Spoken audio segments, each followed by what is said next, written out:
ya supaya nggak berebutan saat dikasih makan. Karena ikan-ikan yang ada di dalam akuarium ini banyak sekali ya jumlahnya, supaya mereka nggak berebutan untuk mengambil makanannya. Kakak penyelamat ini akan menyuapinya secara satu persatu dengan menggunakan tangannya langsung. Dan juga kakak penyelamat ini ingin memastikan pengunjung agar makanan yang mereka berikan masuk ke dalam mulut ikannya dan tidak ada makanan yang nantinya akan terbuang ataupun terjatuh ke dasar air. Makanan yang nantinya dibawakan ke dalam akuarium ya selama acara pemberian makan ikan ini berlangsung nantinya akan ditemani oleh saya Citra, panceran stok edukannya dan juga air yang ada di dalamnya. Karena kakak penyelamnya pun masih belum hadir ya, kita lihat di belakang masih belum ada apapun. Kadila mau mengajak pengunjung untuk berkenalan sedikit nih dengan akuariumnya. Karena yang saat ini kita lihat ini adalah salah satu dari jendela besar akuarium utama SeaWorld Ancol. Di mana SeaWorld Ancol sendiri pengunjung yang memiliki 2 buah jendela besar. Tapi kita lihat ini adalah salah satu dari akuarium terbesarnya. Berkenalan nih dengan jendela besarnya. Panjang dan lebar jendela besar akuarium utama kami sendiri, panjangnya ini mencapai 38 dikali 24 meter dengan berbentuk persegi empat. Dan jendela besar yang saat ini kita lihat ini merupakan akuarium terbesar se-Indonesia dan juga pernah tercatat sebagai akuarium terbesar se-Asia Tenggara. Boleh dong tepuk tangannya buat SeaWorld Ancol. Nah, kembali berkenalan dengan jendela besarnya. Mungkin di sini nih beberapa pengunjung nih ada yang mengira kalau ini berbahan dasar kaca. Siapa yang mengira kalau ini adalah kaca? Tunjuk tangannya. Coba. Oh, ada juga yang mengira kaca. Siapa yang bilang kalau ini akrilik? Tunjuk tangannya. Jawaban yang betul adalah menggunakan bahan akrilik, tidak menggunakan bahan kaca pengunjung. Kenapa tidak menggunakan kaca pada bahan dasar akuariumnya? Karena kaca bahannya mudah retak jika terkena getaran ataupun goncangan. Sedangkan bahan akrilik ini yang saat ini kita lihat ini sangat kuat terhadap getaran, goncangan ataupun tekanan air yang ada di dalamnya. Dan bahan akrilik ini sendiri di depan jendela besar tebalnya sendiri hampir mencapai 20 cm, cukup tebal ya. Jadi rata-rata sebagian besar akuarium yang terdapat di dalam wahana SeaWorld Ancol ini sendiri pengunjung menggunakan bahan akrilik, tapi masih ada juga beberapa menggunakan bahan kaca.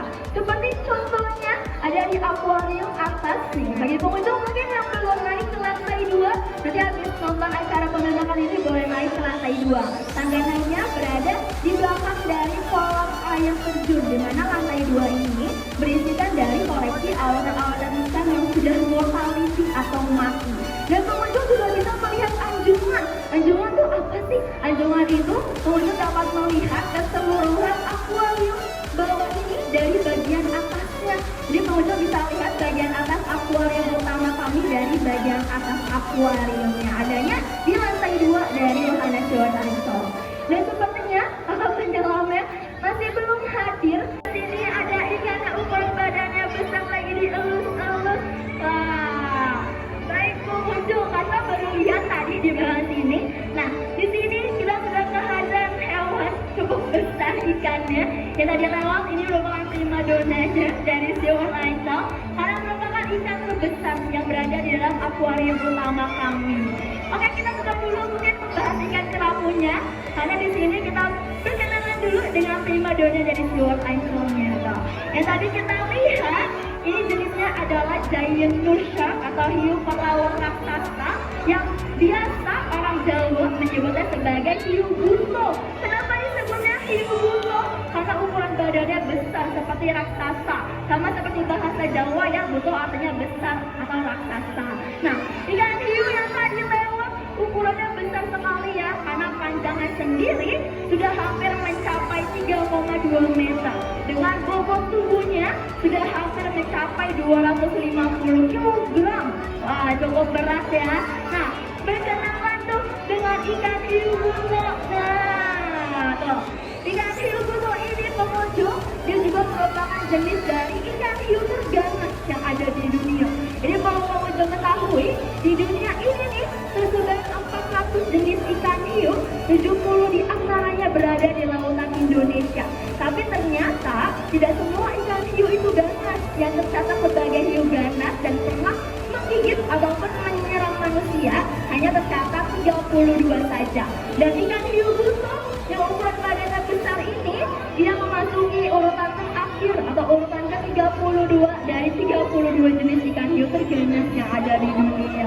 Wah, jadi peluk-peluk tepuk tangannya dulu dong buat kakak penyelam dari SeaWorld Ancol. Wah.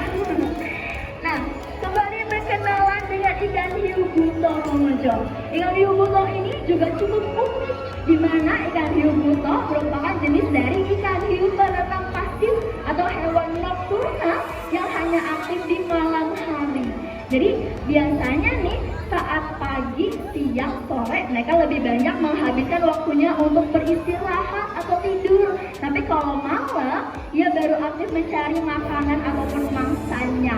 Mungkin beberapa pengunjung di sini ada yang berkeliling SeaWorld Ancol dan melihat di dalam shark aquarium ada hiu yang tiduran saja, betul atau tidak?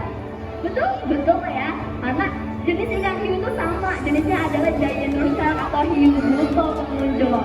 Dan kenapa saat ini ikan hiu buto yang berada di dalam akuarium utamanya sudah hadir di hadapan kita semua? Padahal belum malam hari ya, pasti pada penasaran. Jadi ikan hiu butonya ini sudah hadir karena ia sudah mencium bau amis dari makanan yang diberikan oleh kakak penyelamnya. Karena kalau pengunjung perhatikan nih, di dekat mulut si ikan hiu buto terdapat seperti ada dua taring ya, atau dua kumis. Itu namanya adalah sumut barbel. Jadi sumutnya ini akan bergetar jika ia sudah mencium bau amis dari makanannya. Makanya saat ini hiu butonya sudah hadir di hadapan kita semua, karena tandanya ia sudah mencium bau amis dari makanan yang diberikan oleh kakak penyelam dari SeaWorld Ancol. Dan memiliki tempurung. Ada yang tahu itu kura-kura atau penyu? Penyu atau kura-kura? Kura-kura atau penyu? Penyu, betul, hebat sekali. Betul ya, ini namanya adalah hewan reptil penyu. Emang apa sih bedanya penyu sama kura-kura? Padahal sama ya, kakinya ada 4, punya tempurung atau rumah. Tapi ternyata pengunjung mereka adalah dua hewan yang berbeda. Perbedaannya kita lihat yang pertama dari bentuk kakinya. Penyu bentuk kakinya itu pipih, gepeng seperti dayung, namanya adalah kaki pelipper. Sedangkan kura-kura pada bagian kakinya ia berjari dan juga bercakar. Terus ada lagi perbedaannya yang kedua. Penyu ini hidupnya di air laut ya, sedangkan kura-kura mereka adalah hewan amfibi atau yang bisa hidup di dua alam. Kura-kura hidupnya di air tawar seperti sungai, danau, dan juga rawa-rawa. Dan kura-kura bisa hidup di daratan juga. Oh, sudah selesai kakak penyelam. Oh, baik, sudah. Boleh kasih lambaian tangan. Dadah kakak penyelam. Bye-bye. Boleh tepuk tangannya buat kakak penyelam profesional dari SeaWorld Ancol. Dadah, terima kasih kakak penyelam. Hati-hati. Wah, baik pengunjung. Sebenarnya makanan yang dibawakan oleh kakak penyelamnya